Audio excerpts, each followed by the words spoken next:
سلامونه دوستانو، په دې هیله چې ټول به راته روغ او جوړ د افغانستان 19 کلنه کم عمره ملي لوبډله به په اسیا جام سیالیو په لړ کې به سبا د افغانستان پر مهال سهار 10 بجې به د نیپال لوبډلې پر وړاندې د لوبو ډګر ته کښته سي.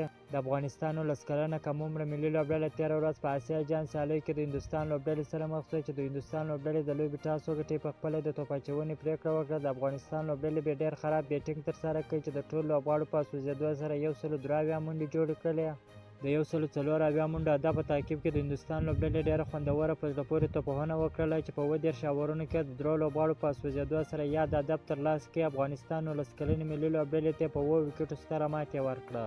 د افغانستان 19 کلنه کم عمره ملي لوبډله به په اسیا جام کې خپله دویمه لوبه سبا د نیپال لوبډلې پر وړاندې ترسره کوي او خپله وروستۍ لوبه به د پاکستان لوبډلې پر وړاندې ترسره کړي.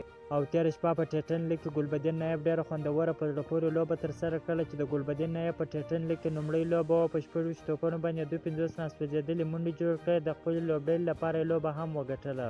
او تېره شپه په ټیټن لیګ کې رحمان الله ګربز هم ډېره خوندوره په زړه پورې زبردسته لوبه ترسره کړه. رحمان الله ګربز په ټیټن لیګ کې ډېرې خرابې لوبې ترسره کړې وې، خو برای یې بیا زبردسته لوبه ترسره کړله چې په 28 توپونو باندې 50 منډې جوړې کړلې. خپل لوبډلې ته لوبه هم وګټله.